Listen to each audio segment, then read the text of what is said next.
Okay, today's July 6th, and we are calling the Nuclear Regulatory Commission about the Beckman LS6000 that I got from Indiana University on February 14th. Site www.nrc.gov.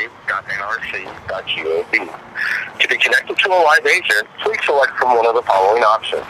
For concerns in the Northeast or Region 1, press 1. For concerns in the Southeast or Region 2, press 2. For concerns in the Midwest or Region 3, press 3. Concerns...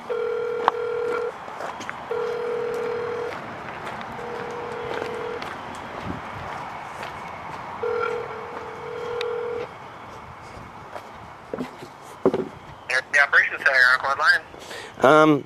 I was just wanting to make a complaint about a university, Indiana University of Bloomington, that had sold me a radioactive testing device called a Beckman LS6000. Hang on, slow down there. So, which university again? Indiana University of Bloomington. University, so Indiana University. Bloomington. Sold you a... Beckman. What was it called? It's a Beckman LS6000. It's a liquid scintillator. Beckman LS6000. Yes, and they sold that to me. I believe I picked it up in April, and they never gave me any warnings about what the device was for and what it did. And I buy equipment and I sell it on eBay, and I scrap out some equipment and I part out some things. And I bought this thing for $20 from the university, and the surplus manager there, he doesn't seem to be warning people about dangerous items that he sells. But he sold me this Beckman, and it didn't say anything at all about it being dangerous, and said all hazards were removed, is what it said in the listing when I bought it on a site called GovDeals, a liquidity surplus website for them that sells their stuff online. So I bought this Beckman LS6000, and it had 205 pounds of lead shielding in it.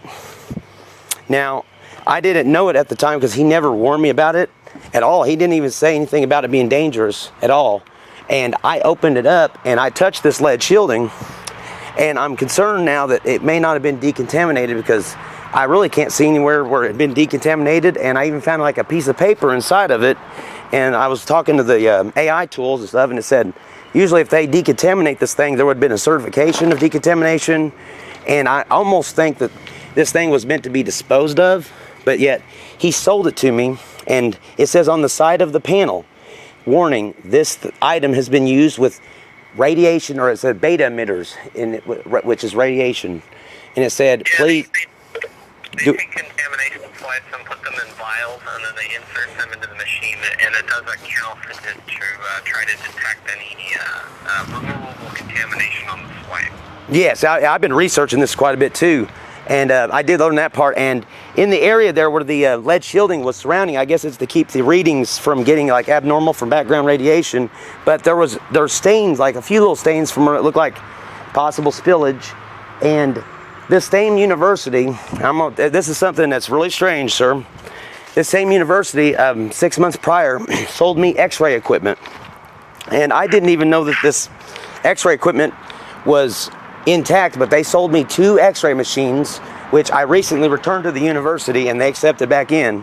But they sold me X-ray equipment with intact X-ray bulbs, and the items are actually completely intact, and they gave me the keys to them. And it was really weird, and I believe that this surplus manager doesn't know anything about radiation safety at all, or especially even X-ray regulations in the state of Indiana. I was unaware of the regulations, but when I figured it out, I returned them to them, and he acted like he knew nothing about X-ray equipment being regulated. And I know now from what I've researched with AI, it's heavily regulated. And I owned them for 9 months, the X-ray machines. I had them for 9 months, and this person literally acted like he didn't even know of a law like that when my dad returned them a few days ago. So, sir, you should know that the Nuclear Regulatory Commission does... I know that. I'm just saying I understand that. I'm just letting you guys know that I believe from a series of things that he's done that seems like he doesn't understand safety, that this Beckman LS6000 might be in the same condition, where he didn't warn me about X-ray equipment. If he wouldn't warn me about that, why would he warn me about the, he didn't even warn me about the radioactive isotope they pulled out of the machine. He said all hazards removed, but it's just really weird that... Did they remove the radioactive source before installing the machine? He didn't say it was a radioactive source. He just said all hazards have been removed from the machine. But he didn't remove the 205 pounds of lead shielding that was around it, and it was unsecured inside of the main compartment of it, so that it was clanking around when I unloaded the machine. Like, he literally didn't even mention it. He said all hazards were removed and it was safe. But you leave 205 pounds of lead shielding in it, and it just, I don't know. I just thought it was... Yeah, lead hazardous material, so yeah, that should have been... He shouldn't have, you know. Yeah. But maybe he meant the radioactive source was removed. Right. But he didn't say that, so right. It should have been. The lead should have been removed as well, because right. That's hazardous material. That's all. Yeah, that's what I was addressing. That's what I was saying. I think he's got a. You have a bunch of lead. I have the shielding. I have the lead shielding. It's safe away. It's safe. It's in an area safely secured. Yeah, it's not. No one's going to be around or touch it. Because I think we can have you reach out to the National Response Center through FEMA, and they can respond, and also the agreement state might be able to provide some resources. What state are you in? I'm in Indiana, sir. I'm sorry about that. Yeah, I'm just been like a little freaked out, so I explained it this way. You guys have a letter of intent, but you haven't actually become an agreement yet. Okay. Well, for the hazardous material, yeah, you could reach out to the National Response Center through FEMA, or you could potentially reach out to the state of Indiana for some resources. Okay. I give you a couple points of contact for, typically for the lead. If it's radioactive material, then yeah, someone will need to come out and get that without me having to touch that anymore. Yeah. Okay. Yeah. That's what I was starting to concern. I used to use one of those machines myself, and okay. They're typically low activity materials. I'm not saying that it's not. Yeah. Because it could be contaminated. Well, I've got a Geiger counter, and I'm getting slight readings after I touched it. The day I touched it, I opened it up. I didn't pay attention to the thing on the side. I thought it was just regular. They said it was just general equipment. So I pulled out this lead because I thought, wow, there's like a bunch of lead here. I pulled it out and weighed it. It was 205 pounds, but I've got slight like jumps on my on my Geiger counter. Very slight. So I got a point of contact through the state of Indiana Department of Health. Yes. They have offices. They don't have a 24-hour emergency line. So you'll have to wait until Monday at 8 a.m. Eastern Standard Time. Okay. But this guy, his name is Phil Waters. He's the coordinator for Lead and Healthy Homes program. Okay. I've got a pen and paper here. Yeah. Concerned about lead in homes and that sort of thing. So if you have a bunch of hazardous lead, he sounds like a great guy to talk to. His phone number is 317. Okay. Yep. 234. Okay. 604. Okay. All right. I got that one. Okay, and then that's just one point of contact. There's another one for radiation machines. Yes, like the X-ray equipment I got. So that might include X-ray equipment. This is Mary Steiker, and her phone number starts with 317 again. Okay, 317. 317, right? Yeah, 317, Indianapolis area code, 317, yes, 317, yep. Yeah, and then it's 233. 233. 4943. 4943, okay. All right, I'll give her a call too. Those would be your best points of contact. They're in Indianapolis, it looks like. Yeah. Okay, yeah, I figured it was under the Department of Health. I just wanted to relay that to you, that the safety part of it. So, yeah, I've read on like the artificial intelligence tool said that they would have to like give you a certification, like saying it was clean. I know it's got a low level of radioactivity, possibly like from the source that was in it wasn't that high, but or like that intense. But yeah, I'm surprised he never warned me about it, and I didn't find out until months later, which was what concerned me. That he never even thought that that was a hazard, or he didn't even understand the radiation equipment, the X-ray equipment. I mean, was dangerous to sell to people. So I just wanted to make a report of that. Yeah, because it can result in some exposure. So yeah, you got to be careful. But the lead is concerning. that he said there was no hazards in the machine. And it says in the listing, actually, it says specifically no dangers. It don't mention any dangers. It doesn't mention anything else. It just says all hazards have been removed from the machine. And it said on the listing it's 400 and some pounds, which accounts for the 205 pounds that's in it. Gotcha. So, yeah, it kind of begs the question if they even removed the radioactive source. If he's saying all hazards are removed and you found a bunch of lead in there. Right. Like, it's like, yes. It's still in there as well, so. Yeah, that's what my concern was. I thought, man, this guy didn't even, like, I'm learning more about it, and he acts like he's totally confused on it. And I'm like, well, no, this is this is a little bit dangerous, so, yeah, okay. Yes, I would reach out to the Department of Health and ask them for assistance, and who knows, they may reach out to other government agencies. If they find out that the radioactive source is in there, they may bubble that up to other government agencies as well. Okay. I believe it. I did check it with a Geiger, and I'm not getting crazy readings, so I believe it is out. But like, I don't trust anything that they said originally, because it's like, wow, you didn't even tell me it was radioactive components, you know, that it was being tested with and calibrated with. Yeah. Okay. Okay, man. Thank you, sir. Thank you, man. Thank you for responding to me, man. Or thank you for answering and understanding the question here a little bit better than the university guy did. Yeah, no worries. Yeah, the NRC is always happy to help. All right. Thank you, sir. I'll be sure to call them immediately. All right, have a good one. Thank you, buddy. Thank you, sir. Thank you. Bye-bye. Call the NRC.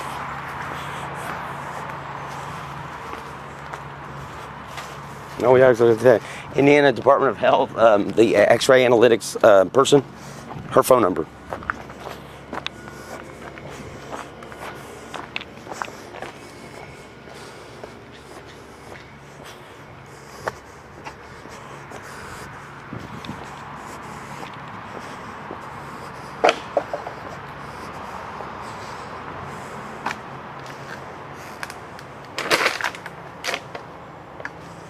Phone number for that department.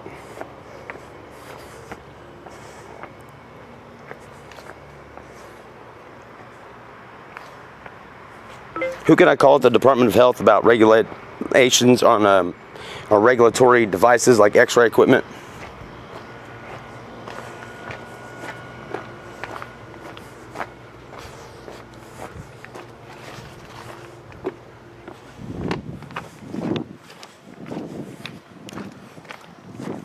He said we're going to look at the machine. That's kind of cool.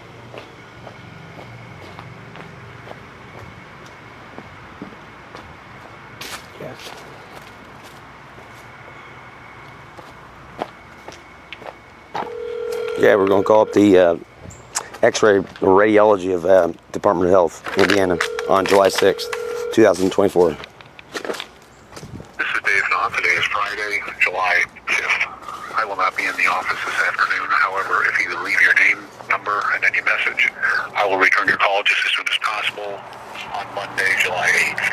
Thank you. Record your message at the tone. When you are finished, hang up or press pound for more options. Hello, my name is Zachary Gilliott. I live in Bloomington, Indiana, and I about 9 months ago purchased some X-ray equipment from the Indiana University surplus, and I owned this equipment for about 9 months before learning about regulations on it, and I returned the equipment to the university yesterday, and I just wanted you guys to know about it, that they acted like it was no big deal about selling an intact X-ray equipment, including the Torrex, T-O-R-R-E-X 150 X-ray inspection cabinet from, looked like the mid-80s. And another one was a 1978 T-O-R-R X-ray inspection cabinet from 1978. They're both made by the Tor facility. in California. And what's really concerning is that when I called up the radiation safety office, they told me that there was no way that I got one that had an intact bulb in it, and I did. It did have an intact bulb in it. And I was concerned about the inside of the panels of one machine said the number 9 on it. And they acted like that it was okay, that it wasn't nothing major. It may have been something to do with the shielding, but I'm really concerned about why that had the number on there on the inside of it, because I had worked on the machine to try to fix it. And I'm really concerned why they never warned me about these machines when they sold them to me. One was $10, one was $30, a month apart, in September of 2023 through the Indiana University surplus site, which is through GovDeals. But it was from the manager, transferred them to me specifically. His name is Tim Deckard at the Indiana University surplus. And he acted like when we returned them, that he said that there was no, like, he didn't even know of any regulations on x-ray equipment like that, and that he couldn't sell that to people. And we said, yeah, it's what we read about online. It says it's regulated. And he acted like he wasn't concerned about it. And I said, well, what's the 9 mean? And he said, well, my dad did to him. My dad asked him about the 9, and he acted like that it was just probably something to do with the machine, or a number, the model number or something like that, or the inventory number. But I'm worried about it because it was from 1978. What that 9 meant, and he acted like it was okay, and he said they were immediately going to be scrapped, and he had, in front of my dad returned them himself. I bought them, my dad returned them, and when he returned them, he said, I don't know, my son's worried about them being possibly, like, you know, having, you know, the 9 thing, you know, and he actually tipped them over in front of my dad and acted like, he said, we're just going to have them recycled, sir. And I really think that they are being very careless selling intact x-ray equipment that works to a person that's a civilian, and not warning him at all about the machine, about the lead in it, about any of the dangers of it, about any of the history of the machine. He gave me keys to the machines. I mean, literally, he gave me the keys, and then on the manual, he gave me a manual on the second one, but it's for a different model of x-ray machine. And it's got like a serial number on the front of it, but I believe this is very serious, and they didn't really take it that seriously. They acted like it was no big deal, and I just wanted you guys to know that. Please call me back if you need any help or need any assistance with this. It's Indiana University Bloomington. Tim Deckard of the surplus department sold these to me. And if you go on GovDeals right now, look up a TORREX 150 X-ray inspection cabinet. Just type it in, Torex 150.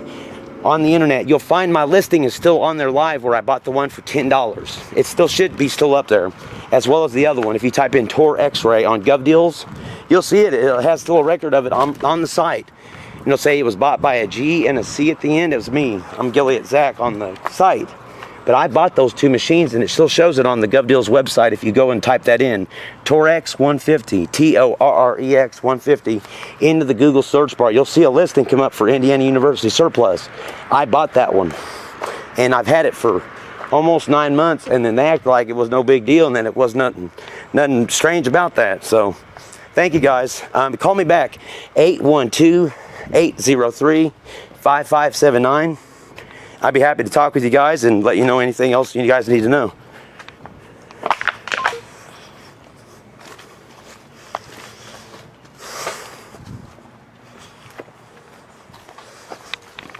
Okay, we called them guys.